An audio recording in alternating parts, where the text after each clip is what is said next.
Quem somos? O que buscamos? A GeneOne apresenta o núcleo técnico operacional do maior centro de diagnóstico em genômica da América Latina. Somos especializados em exames genéticos de alta complexidade e medicina personalizada.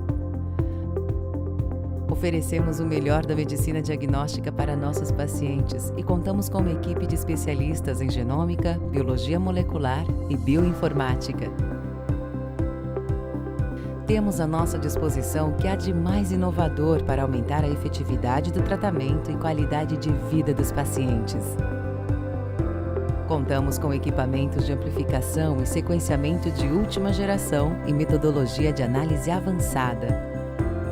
O nosso compromisso é trazer um diagnóstico de precisão com excelência. Trabalhamos juntos para entregar sempre o melhor resultado, porque aqui cada paciente é único. Você é a nossa razão de existir.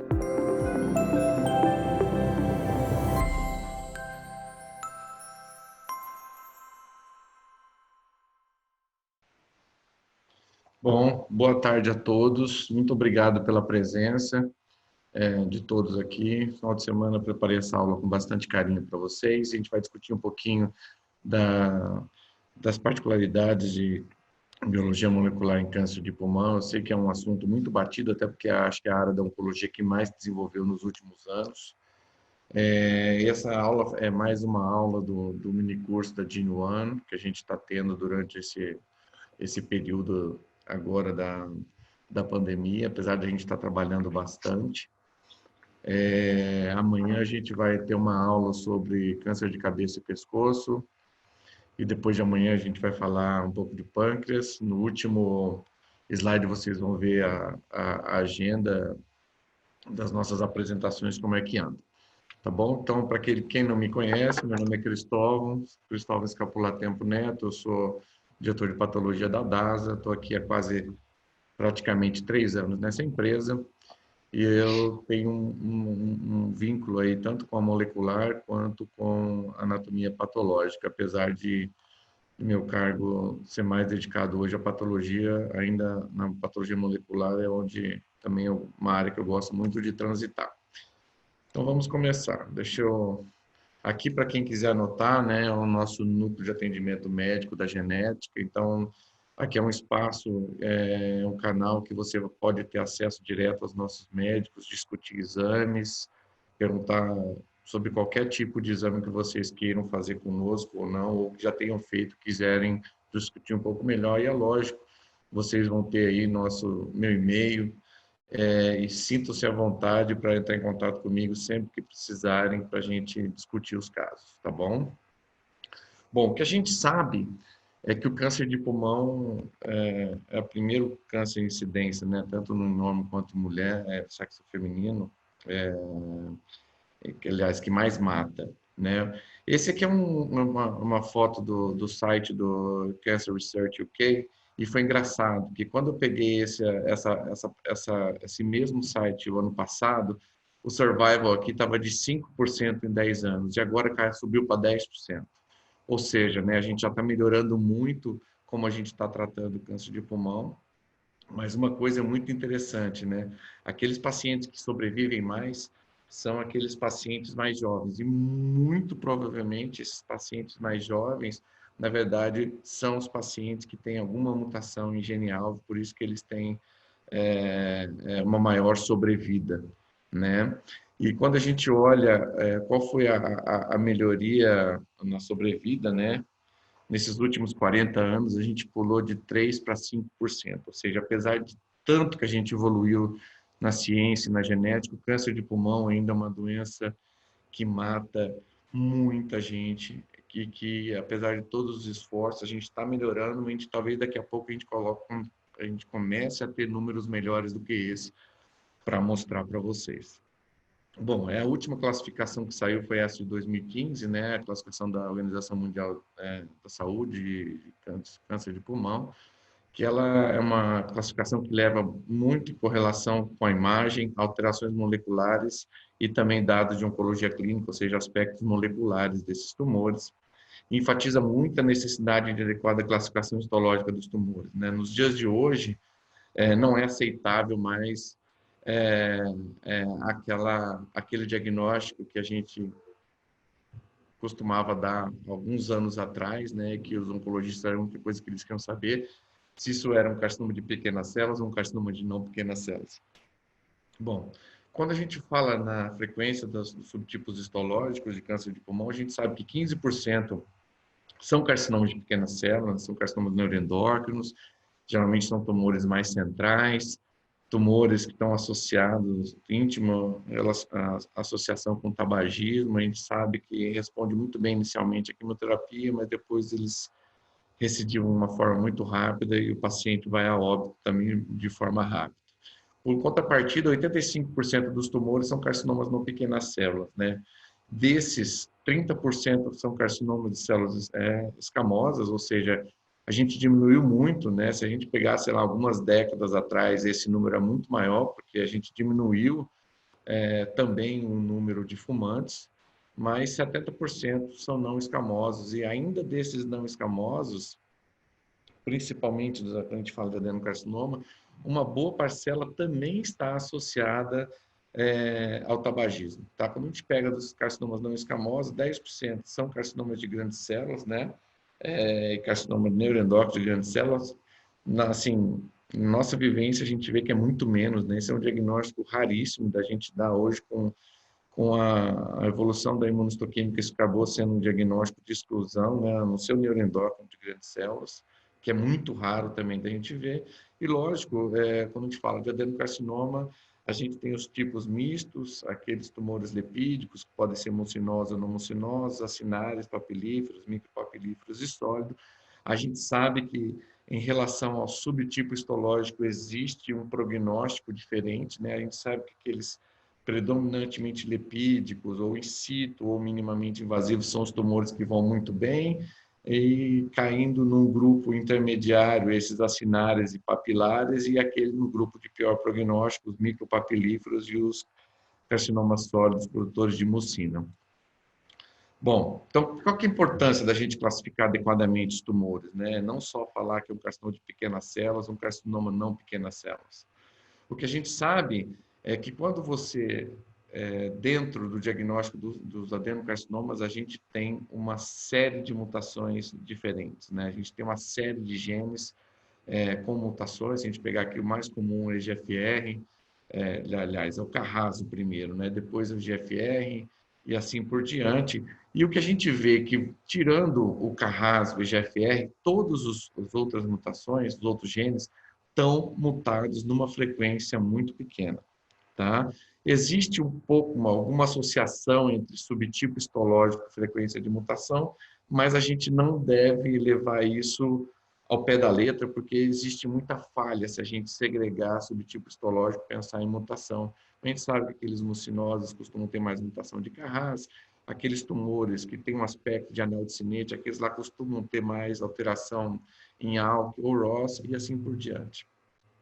E por outro lado, por mais que a gente saiba quais são as mutações driver nos carcinomas de células escamosas, a gente geralmente não testa esses casos porque a gente não tem droga hoje, na verdade, que trate de forma eficiente essas alterações moleculares que a gente encontra nesse grupo de tumores.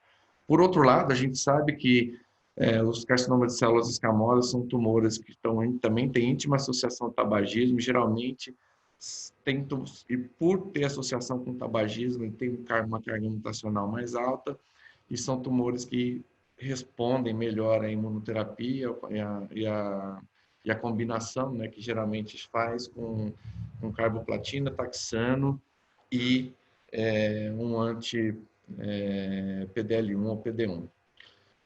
Quando a gente coloca os tipos histológicos juntos, a gente vê que, na verdade, quando a gente fala em câncer de pulmão, a gente não está falando de uma doença, né?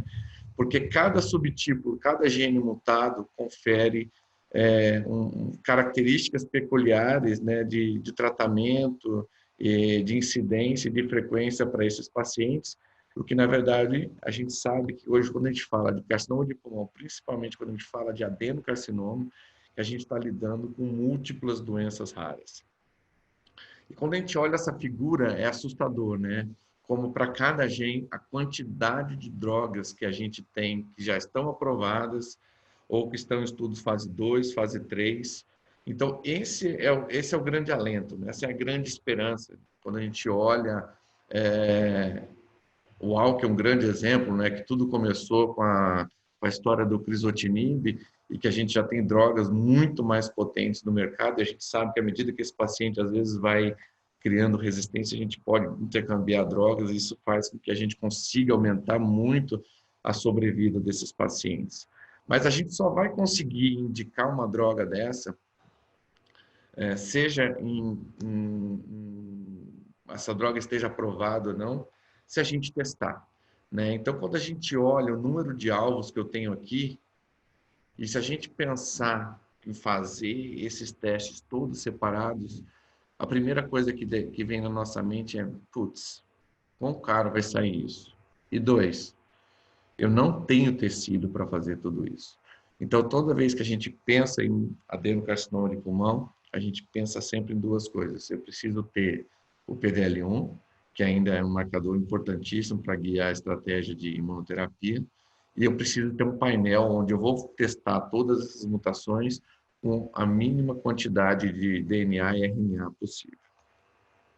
Né, o que diz a Associação de Patologistas Moleculares dos Estados Unidos, o CAP, e o pessoal da oncologia torácica, né? Que a gente, lógico, além do obrigatório, né, que o EGFR e o ALK, a gente, se possível, a gente tem que testar outros genes, como ROS1, RET, BRAF, HER2, MET, CARRAS, e também a gente não pode esquecer do NTRK, que a gente tem aprovado no Brasil para tratar os pacientes, né? EGFR, ALK, NTRK, que é um marcador agnóstico, ou seja, serve para qualquer tumor, ROS1 e BRAF.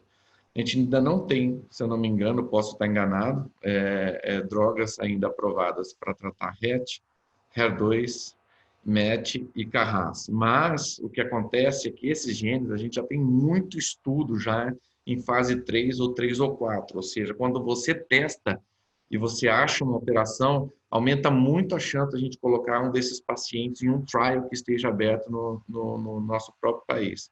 Isso vai dar uma chance maior para esse paciente. Além disso, a gente começa a ter experiência para tratar. Mas se a gente não fizer o diagnóstico, a gente não vai encaminhar. Bom, para aqueles que não sabem, toda vez que a gente fala em desses genes, ROS, RET, BRAF, não sei o que lá, esses genes são genes que codificam receptores de tirosina quinase. Para quem não sabe, o receptor de tirosina quinase, geralmente, ele é um receptor transmembrana, tem um domínio extracelular, transmembranar e intracelular. Então, aqui a gente vê a família do HER, ó. É o EGFR, que é o HER1, HER2, HER3, HER4. A gente tem o VGF, a gente tem o FGF, a gente tem o TRK, a gente tem o ROS, a gente tem o ALK, ou seja, isso tudo é uma grande família de receptores de tirosina quinase, que, na verdade, todos eles vão funcionar da mesma maneira, mais ou menos, é lógico, com finalidades diferentes, sobre condições diferentes, eles vão ser ativados e vão ativar vias diferentes, que para ativação do receptor, a gente geralmente precisa de um ligante, né? Desses receptores aí, eu acho que o único que a gente não conhece quem é o ligante até hoje é o HER2. Na verdade, quando esse ligante se liga no receptor, ocorre uma aproximação dos receptores. Isso a gente chama de dimerização. E quando você tem essa dimerização, você começa a ter a fosforilação e ele vai ativar as vias de sinalização intracelulares. Nesse caso aqui, você pode ativar a via de MAP quinase, PIK3, JAK-STAT, o que for, e isso tudo vai culminar em aumento de proliferação celular, da sobrevida, a diferenciação, adesão, migração e metabolismo. É importante lembrar que muitas vezes esses receptores, eles podem dimerizar com de outras, não sempre, por exemplo, o EGFR dimeriza só com o EGFR. Por exemplo, o HER2, a gente sabe que ele pode dimerizar com o HER3 ou com o HER4, e quando a gente pensa que essa proximidade, às vezes, facilita essa dimerização, quando a gente tem uma amplificação de um gene, ou seja, quando você tem um número aumentado de cópias de um gene, isso significa que você vai ter muitos desses receptores. E quanto mais perto eles estiverem, facilita muito que ocorra a dimerização e que a gente ative essa via de sinalização. Bom, o primeiro, acho que todo mundo sabe, tem que saber, é o EGFR, né, que é o Endothelial Growth Factor Receptor. A gente tem quase 25% dos adenocarcinomas tem uma mutação de EGFR, e a gente precisa ter essa figura aqui para a gente saber. A gente precisa saber quais são as mutações associadas à resistência e quais aquelas mutações associadas à sensibilidade aos inibidores de EGFR. Essa mutaçãozinha aqui vocês não podem esquecer, né? O exon 20, a gente sempre procura as mutações nesse domínio de tirosina quinase, que estão no exon 18, 19, 20 e 21. E tudo que quase que ocorre no exon 20 é coisa ruim, tá? Raramente a gente tem essas mutações que são muito infrequentes, mas todas as inserções que ocorrem são de resistência, e essa mutação é a mais conhecida, a T790, que na verdade ela corresponde a 60% dos casos de resistência aos anti-GFR que a gente usa todo dia. E uma informação muito importante, também ficou pequeno aqui, mas aqui a gente está comparando as deleções no exon 19, está vendo que estão aqui, que são as mais frequentes, junto com L858R, então essas duas correspondem quase a 90% das mutações, mas a gente sabe que quando você tem deleção no exon 19, esses pacientes têm uma melhor resposta. Então, não é porque você tem uma mutação de sensibilidade que você vai responder. Cada mutação confere uma sensibilidade diferente a uma droga diferente. Tá? É isso que a gente tem que estar em mente. Quando a gente pega todos os estudos, né, antes da era de osimertinib aqui que a gente tem, esse aqui tem estudos mais antigos, sempre, todo estudo mostrou um benefício ao usar o inibidor de tirosina quinase. Quando a gente olha o P, só esse estudo aqui que não, porque eles não selecionaram pacientes que tinham mutação de EGFR. Todos os estudos mostraram que os pacientes eram beneficiados quando você tratava com inibidor de EGFR. E isso aqui também a gente tem que saber de cor, né? O patologista principalmente aqui, que a principal alteração, a principal causa, o mecanismo de resistência aos anti-EGFR é essa mutação T790. Por isso que todo paciente que tem ele tem uma mutação de EGFR, está tomando droga, a primeira coisa que o oncologista quer saber é se existe ou não essa mutação T790, tá? E para pesquisar essa mutação T790, a gente tem duas estratégias. Ou a gente pode ir na biópsia líquida, ou, e se não der na biópsia líquida, a gente repete a biópsia desse paciente. Mas a gente não pode esquecer que nem sempre esse é um fator de resistência isolado. Muitas vezes a gente tem outras alterações que ocorrem junto. E se a gente for prestar atenção, ó, a gente tem as amplificações do MET, tem mutação do MET, em HER2, ou seja, às vezes a gente tem mecanismos desses que andam junto, e não só na resistência, mas desde o diagnóstico.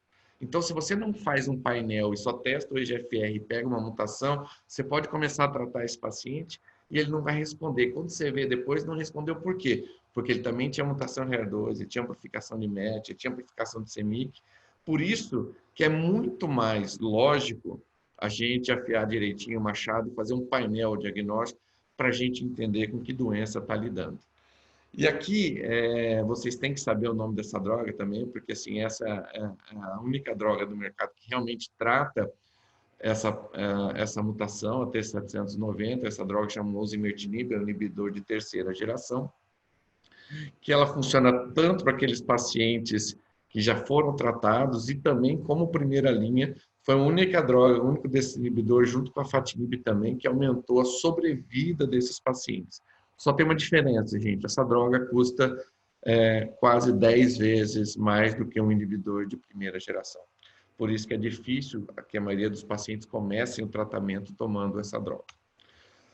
Quando a gente olha isso aqui, a gente falou da biópsia líquida, né? Quando a gente olha esses estudos que começaram testando a biópsia líquida, né? A gente olha aqui os pacientes que tinham essa mutação de resistência no tumor, e isso aqui é um waterfall plot, ou seja, tudo que está diminuindo quer dizer que está tendo resposta, o tumor está diminuindo de tamanho. A gente vê aqui uma taxa de resposta desses pacientes, que varia de 54 a 70. Aqui, quando você tratava o paciente que não tinha mutação com a droga no tumor, essa taxa de resposta baixou bastante. Mas, se você achava a biópsia, essa mutação na biópsia líquida, a taxa de resposta era praticamente a mesma. Agora, o que acontece é que aqueles que só faziam biópsia líquida e tomavam remédio tinham uma taxa de resposta maior do que esse grupo aqui. Por quê? Porque a biópsia líquida ela não tem a sensibilidade suficiente, talvez, de pegar boa parte desses casos. Ou seja, a gente nunca pode esquecer que, quando você tem a biópsia líquida negativa, é imperativo a gente tentar biopsiar o tumor. Algumas informações são importantes. Quando a gente está falando de uma droga e está falando em custo, é muito importante a gente saber a hora, talvez, de tentar parar, né? Saber quais são os mecanismos de resistência dessa droga que está tratando uma mutação de resistência, né? E o principal fator, quando testado nas 3 primeiras semanas, é quando o tumor perde essa mutação T790. Quer dizer o seguinte, que ela foi inefetiva, talvez ela fazia parte de uma menor parte do clone, e isso é um sinal de mau prognóstico, porque se o tumor não diminuiu proporcionalmente, ele vai continuar a crescer. Isso foi a principal causa de suspensão do medicamento e progressão da doença. Mas essa é uma coisa que quem não quer tirar o remédio não vai pagar esse teste para você. Bom, o que a gente dispõe hoje aqui para testar para EGFR, né? A gente dispõe da pesquisa de mutação do gene EGFR, né, por PCR. A gente usa o painel do Cobas, que detecta 42 mutações, né, exon 18, 19, 20 e 21.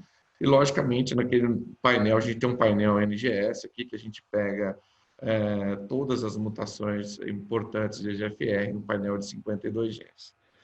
A gente também tem, não está aqui, depois eu vou mostrar para você, uma biópsia líquida para isso, daqui a pouco eu mostro. O segundo gene importante que a gente tem que ver é o BRAF. Então, o BRAF, ele está aqui, né?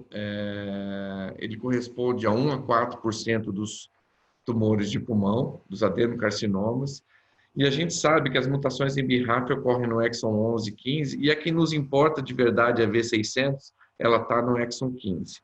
Por que ela nos importa de verdade e não as outras? A gente vai ver daqui a pouquinho. A mutação de BRAF per se, quando a gente compara com os pacientes que têm EGFR automutados, ela confere uma maior agressividade para o tumor, ou seja, esse tumor é mais agressivo. E também, quando a gente compara pacientes que tomaram inibidores de BRAF, quem tinha mutação V600, que é esse escuro aqui, e quem não tinha V600, a gente nota que não importa muito você detectar as mutações, a mutação que não é a V600. Então, o que importa para a gente tratar esses pacientes é ter a mutação V600. Então, a gente hoje tem um esquema aprovado para tratar esses carcinomas de pulmão, que é o mesmo esquema praticamente que a gente trata o melanoma, que é uma associação de uma droga que inibe o BRAF e a outra que inibe o MEK. Essa combinação de dabrafenib e trametinib, que tanto é efetiva naqueles pacientes que já foram previamente tratados e aqueles que começa o tratamento com inibidor de BRAF, com uma taxa de resposta muito parecida, de 64%. Esse foi um achado tão interessante que esse estudo já saiu de fase 2 e já foi aprovado, essa droga já foi aprovada pelo FDA, esse esquema. Para BRAF, a gente usa a plataforma Cobas para fazer esse diagnóstico, é uma plataforma que tem uma sensibilidade bastante boa, de 97,3%, uma especificidade altíssima também, e um limite de detecção a 5 a 7%. E quando a gente compara com o NGS é um pouco melhor ainda, né? A gente já teve alguns casos aqui que foram testados fora e que tinham BRAF selvagem. Quando a gente repetiu o exame aqui, a gente fez o target, a gente conseguiu pegar mutações que tinham frequências baixas, né? Então, isso é importante a gente entender a sensibilidade de cada método. O outro gene importante é o gene ALK, né? Ele está presente a 5 a 9% dos adenocarcinomas pulmonares. No Brasil, acho que é cerca de 7% a frequência da mutação desse gene. O principal gene que está parceiro de fusão do ALK é esse gene que chama EML4 e está presente em mais de 90% dos carcinomas de pulmão, tá? E o que é interessante é que não só o ALK, mas quase todos essas alterações de GFR e ALK também ocorrem em pacientes mais jovens do que aqueles que costumam ter câncer de pulmão, na verdade, e também tem menor associação com o tabagismo. Aqui a gente vê que a porção do genial, que sempre é mantida geralmente na região intrônica do exon 19, e aí você tem os vários parceiros. Essa informação de mutação de ALK é importante para algumas coisas, né? A primeira, a gente sabe que o tumor que é ALK mutado, ele responde mais a uma droga que chama permetrexed, que hoje é o tratamento padrão para adenocarcinoma de pulmão, mas eu não sei ainda se todos os convênios pagam ou não, mas há um tempo atrás não era todos os convênios que pagavam, então a gente sabe que o tratamento padrão é hoje um doublet de platina, que você usa uma carboplatina com permetrexed, mostrando que os pacientes que têm mutação de ALK respondem muito bem a essa droga. E também a gente sabe que aqui a gente tem duas drogas, o alectinib e o ceritinib, são inibidores de ALK, que têm uma resposta, taxas de resposta muito interessantes. Isso aqui realmente acontece, pega um paciente todo metastático, depois aqui de 3 semanas e meia, olha o que aconteceu, praticamente o tumor sumiu. Isso acontece mesmo quando a gente trata esses pacientes que têm mutações dos genes que codificam receptores de tirosina quinase. O que a gente tem de ferramenta para testar o ALK hoje? Né? A gente não faz o FISH aqui, a gente faz só a imunistoquímica usando o anticorpo D5F3, que dá essa marcação bastante interessante, e também no nosso painel Target One, a gente tem aqui, quando a gente pega as fusões, a gente tem o GeniALK também nesse painel de fusões. O que é interessante a gente ver no GeniALK? A gente sabe, esse trabalho mostra que dependendo quem é o parceiro, aqui são os pacientes, esses pacientes todos fizeram FISH, depois fizeram o tratamento e eles fizeram RNA-seq, sequenciaram o RNA. E a gente consegue ver o seguinte, que os pacientes que têm ALK ML4 vão muito melhor do que aquele que tem outras fusões. Ou seja, quando você faz um teste de NGS, ele te mostra quem é o parceiro, você já consegue ter mais informações ainda da chance de resposta ou não desse paciente ao inibidor de ALK. E aqui mostrando esse outro trabalho muito interessante também que eu achei, mostrando que dependendo da fusão que você tem, dependendo da droga que você vai usar, você tem que ajustar aqui em linhagens celulares, né? Mas, ou seja, você tem que aumentar a concentração da droga para poder ter efeito. Ou seja, dependendo da fusão, você tem que levar níveis tão altos de concentração que às vezes é inviável que o paciente aguente. Por isso que é importante não só falar que esse é um tumor ALK, mas assim, ALK mutado, ou que tem um rearranjo de ALK, mas saber quem é o parceiro do ALK para a gente já poder predizer a resposta desse paciente. Porque às vezes você dá uma falsa esperança para o paciente que, como ele tem rearranjo de ALK, ele vai responder e vai viver muito tempo. O outro gene que é muito parecido com o ALK é o ROS, né? Ele pertence à subfamília dos receptores de insulina. Ele é muito raro, é 1 a 2% dos carcinomas de pulmão. Geralmente também como ALK, pacientes jovens, não fumantes, histologia de adenocarcinoma, e geralmente você não encontra a mutação dele com outros genes. O ROS também a gente tem aprovado, por ROS o tratamento com crizotinib, mostrando aqui que a taxa de resposta é de cerca de 72% desses pacientes, ou seja, mesmo que você arrume e faça o diagnóstico, não é todo mundo que vai responder, isso precisa ficar muito, muito claro, e também quando responde a gente tem respostas muito interessantes clinicamente. Para ROS, também a gente acabou de adquirir a imunistoquímica, a gente tem a grande dificuldade para todo mundo que faz imunistoquímica para ROS é ter controles adequados para padronizar a reação. O FISH para ROS também, mas se você pensar, só de você pagar um FISH para fazer, é metade do preço de que você pagar esse painel aqui quase, que você vai testar todos os genes para ver mutação, amplificações e fusões, não só de ALK, mas também de ROS, do N-Track, do BRAF, ou seja, cada vez mais e pela quantidade de tecido, o foco tem que ser a gente conseguir usar um painel como Target One para o diagnóstico desses adenocarcinomas de pulmão. Ao contrário do que eu achei no ALK, no ROS parece que independente de quem é o parceiro, a gente não tem uma diferença de resultado. Aqui, esse caso eles estudaram, acho que foram 30 e poucos, 38 pacientes com rearranjo de ROS, só podia ser na China, né, porque a gente quase não vê esses casos, mas essa é uma informação importante. Diferente do ALK, parece que o ROS, quem é o parceiro, não importa em relação à taxa de resposta ao crizotinib, que é a principal droga que a gente usa hoje. Lógico, tem outras drogas mais potentes, talvez, que o crizotinib em fase 3, como o LOX. O MET é um outro gene interessante, a gente sabe que tem estudos aí. Esse gene chama Mesenchymal Epithelial Transition Factor Receptor. A gente sabe que o crizotinib foi uma droga criada para tratar esses pacientes com alteração de MET. E uma coisa que a gente tem que falar em relação ao MET, prestar atenção, principalmente os patologistas, é isso aqui, ó. O MET está presente em 3 e 4% de carcinomas não pequenas células, não escamosos. E isso aqui é importante, ó. Quase 1/3 dos carcinomas sarcomatoides de pulmão podem ter alteração no MET. O MET é um gene bastante interessante, porque ele está associado com muita resistência a muitas outras drogas que a gente vai ver daqui a pouco.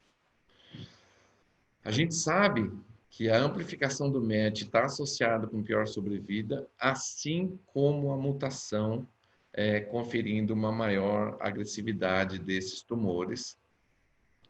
A gente sabe que o MET tem um papel importante na resistência ao uso dos inibidores de EGFR, né? A gente pode ter aqui a amplificação, a mutação junto com a transformação pequenas células, e também a amplificação do MET é um fator importante de resistência ao osimertinib, que é o inibidor de terceira geração. E agora essa aqui é uma outra informe bastante importante, é que esses pacientes com mutação em MET também não vão responder muito bem à imunoterapia. Mas isso aí não é só privilégio do MET. A gente sabe que aqueles pacientes que têm mutação, boa parte desses receptores de tirosina quinase, principalmente o EGFR, são pacientes que não vão responder muito bem à imunoterapia. A gente já vai ver alguns dados sobre isso. Mas aqui a gente tem uma taxa de resposta do crizotinib de 40%. A principal mutação do MET é essa mutação aqui que chama-se exon 14 skip. Então você tem uma mutação que na hora da leitura ele não lê o exon 14. E o exon 14 é que codifica a informação para degradação da proteína. Ou seja, você sempre vai ter um acúmulo grande da proteína da tirosina quinase dentro da célula. A gente sabe que tem outras drogas vindo no mercado importantes, né? O capmatinib é uma droga da Novartis, que está sendo tratada de uma forma diferente pelo FDA para acelerar a aprovação dessa droga. Lembra lá, a gente tinha 39% de taxa de resposta com crizotinib, aqui a gente tem uma taxa de resposta de quase 70%, tá? E também o MET, como a única forma que a gente tem aqui de pesquisar o MET é através do nosso painel Target One, que a gente pega tanto as mutações como as amplificações do MET utilizando esse painel. N-Track, o N-Track é também um receptor de tirosina quinase, a gente viu.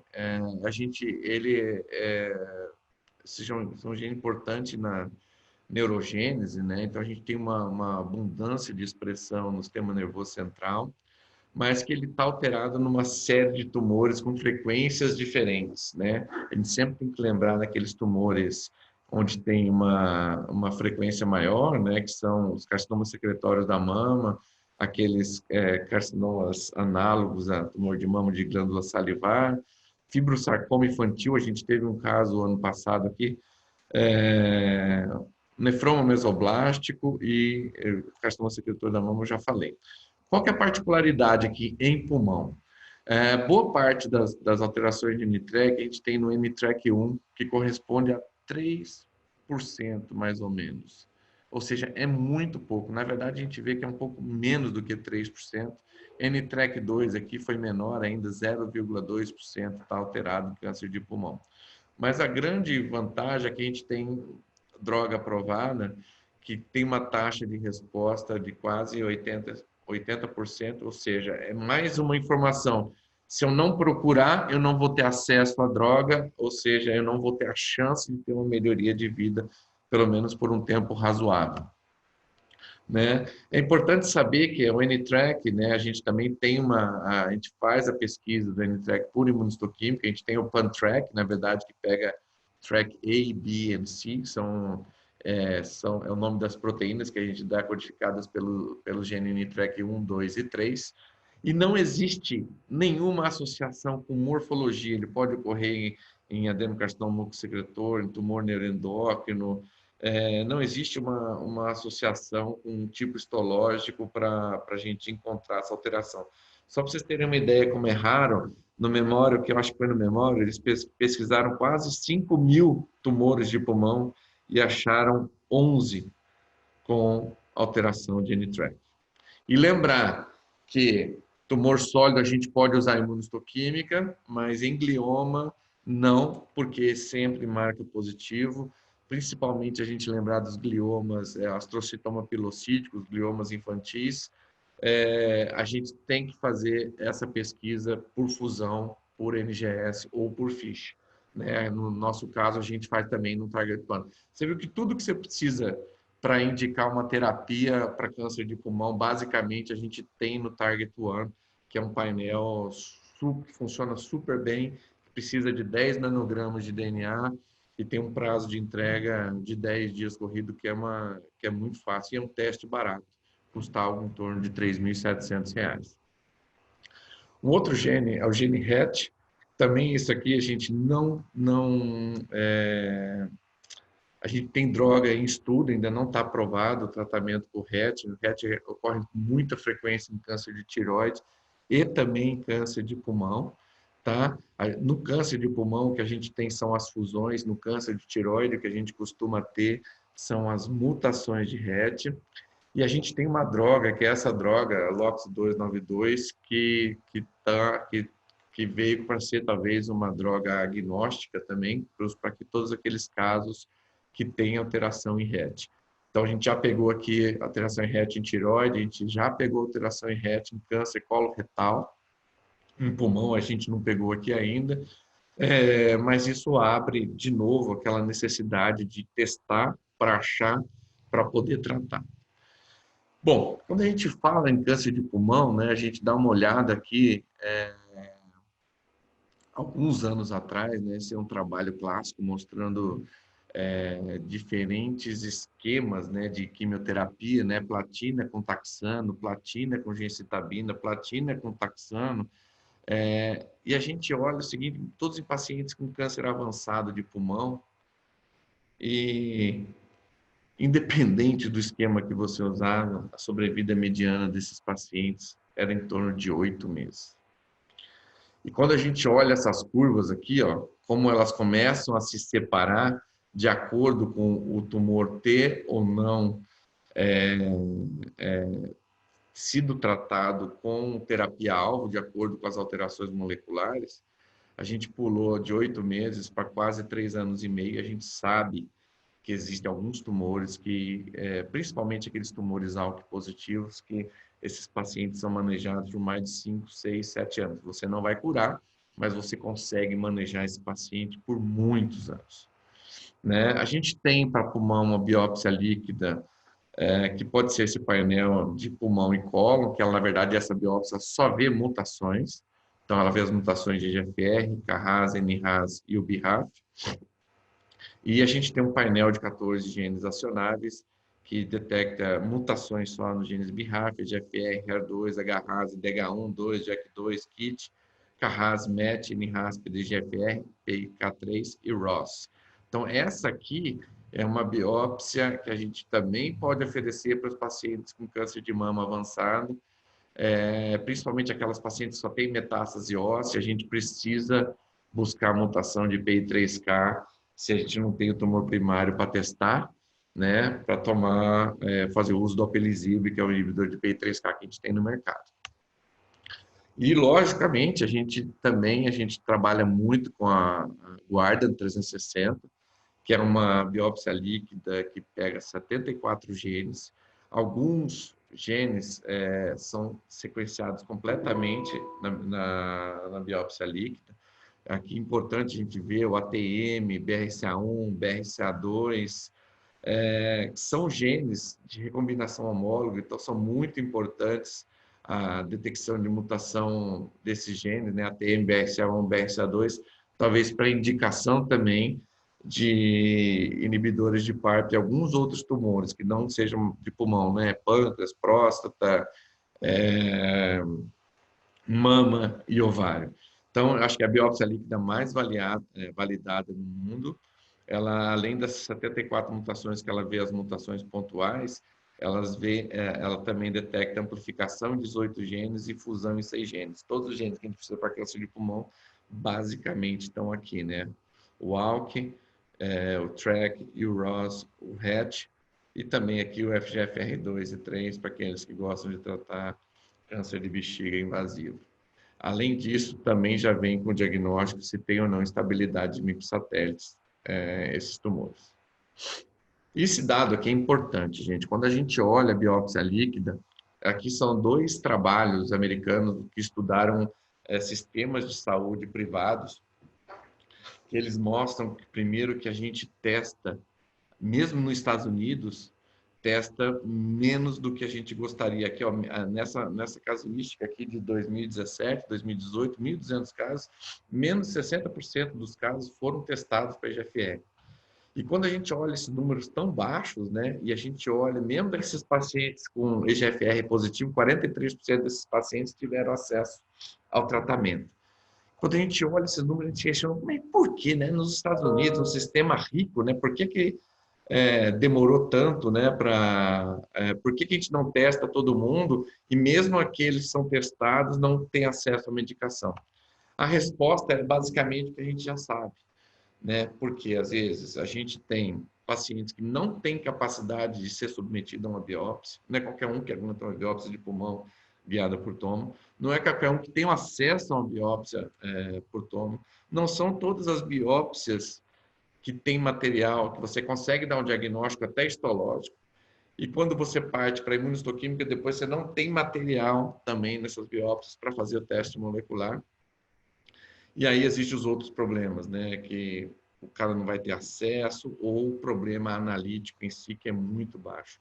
Ou seja, quando a gente olha toda essa jornada do paciente com câncer de pulmão, a gente sabe o problema que é para a gente testar logo esses pacientes que têm amostra suficiente. A biópsia líquida talvez é uma solução muito boa, principalmente quando a gente pega esses casos muito avançados que o paciente não tem condição de ser submetido à biópsia. Um outro detalhe que a gente tem que lembrar é o seguinte: a maior parte dessas biópsias elas detectam 1 a 2% de frequência alélica. E se a gente olha esse número aqui, ó, pacientes com câncer de pulmão, isso aqui são pacientes metastáticos, tá? 2% de frequência alélica no plasma, a gente vai perder 45% dos pacientes. Ou seja, a gente nunca pode esquecer que você pode tentar fazer a biópsia líquida, mas se você não conseguir, a gente tem que tentar de qualquer forma, não achar nada, a gente tem que tentar biopsiar esse paciente para procurar uma alteração que por acaso não tenha sido detectada pela biópsia líquida. A gente falei bastante de imunoterapia, né, de uma forma bem sucinta também, porque eu não sei, já passei do prazo. O PDL1 é importante a gente saber aqui o que é o PDL1. Na verdade, é uma molécula que inibe o ataque do linfócito à célula tumoral. Uma vez que você bloqueia essa inibição, você ativa o sistema imunológico para combater o tumor. A gente sabe que isso não é 100%, porque além do PDL1, a gente tem outros checkpoint inhibitors que às vezes não deixam o linfócito atacar a célula tumoral. A gente faz imunistoquímica, a gente tem os 3 clones aqui, né? Então, o 22C3, que é por pembro, né? O programa da MSD, SP142 para os carcinomas triplo negativos de mama, e o SP263, que a gente quase não faz porque não tem muito pedido. Lembrar que a imunoterapia hoje, ela pode ser utilizada em qualquer linha pulmonar, seja em primeira linha isolada, quando o PDL1 acima de 50%, ou quando o médico quiser associar ela à quimioterapia, você não precisa do status do PDL1, e a segunda linha só se o PDL1 for acima de 1%. Então, é importante a gente ter o status para indicação, principalmente disso aqui, que as taxas não são tão diferentes, mas lembrar que quando você soma esse custo com o custo também da quimioterapia e os efeitos colaterais que elas causam em conjunto, são dados importantes que a gente tem que ter. A gente tem que lembrar que quando você tem mutação de gene-alvo, principalmente de EGFR, não adianta fazer imunoterapia.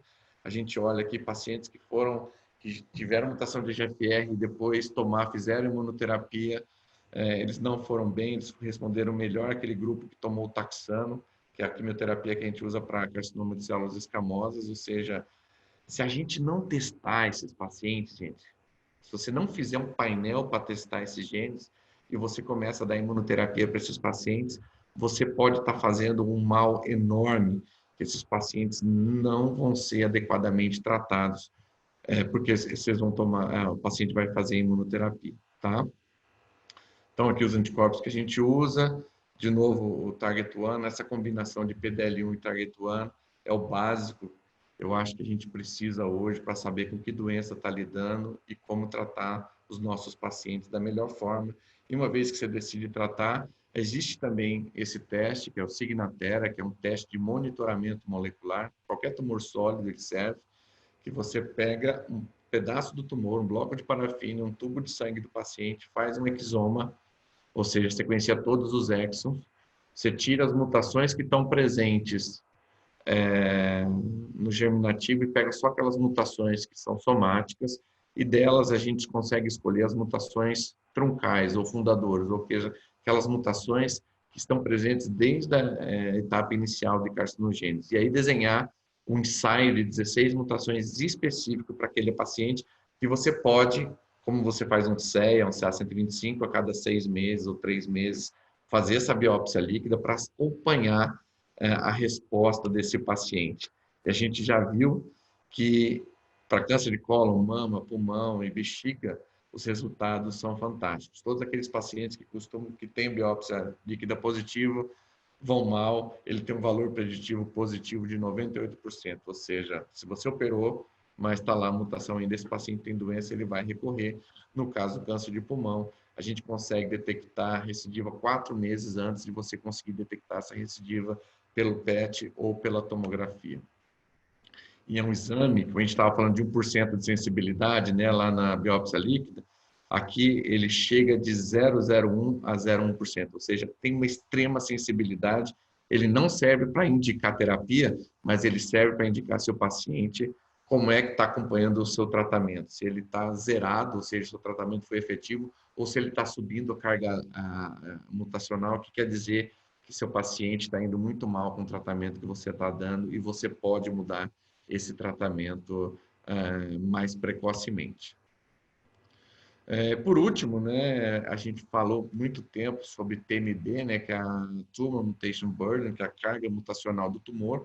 A gente sabe que, teoricamente, quanto mais inflamado o tumor, quanto maior a carga mutacional do tumor, mais inflamado, mais antigênico esse tumor. E a gente... Só que os trabalhos ainda não mostraram, não foi aprovado o TMB isolado como um fator de indicar ou não imunoterapia, esse paciente ter um um resultado melhor. Então, existe um esforço internacional para tentar harmonizar esses resultados. Gente, desculpa, eu passei um pouco do tempo. Tentei ser o mais sucinto possível, mas é um assunto muito extenso e eu estou aberto a questões. Por favor, fiquem à vontade para fazê-las, viu?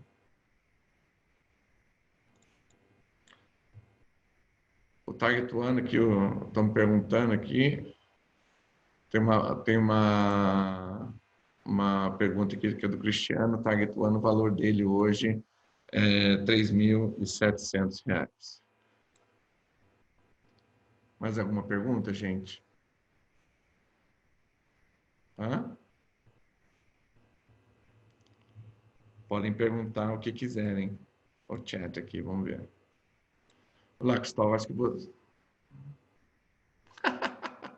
Sofia falou aqui que eu tô mostrando no mouse, mas não estava aparecendo. Perdão, viu? Mais alguma pergunta? Gente, vamos lá.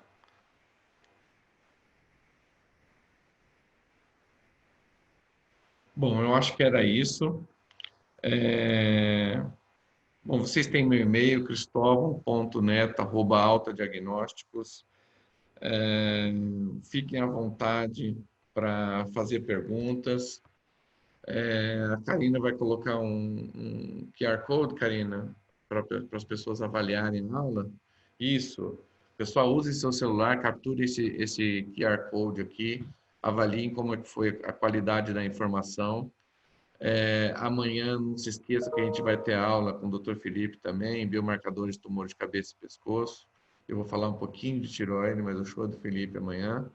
Eu queria agradecer a presença de todos vocês. Mara, muito obrigado aí pelo elogio. E é isso, pessoal. cristovão.neto@altadiagnósticos.com.br. Por favor, respondam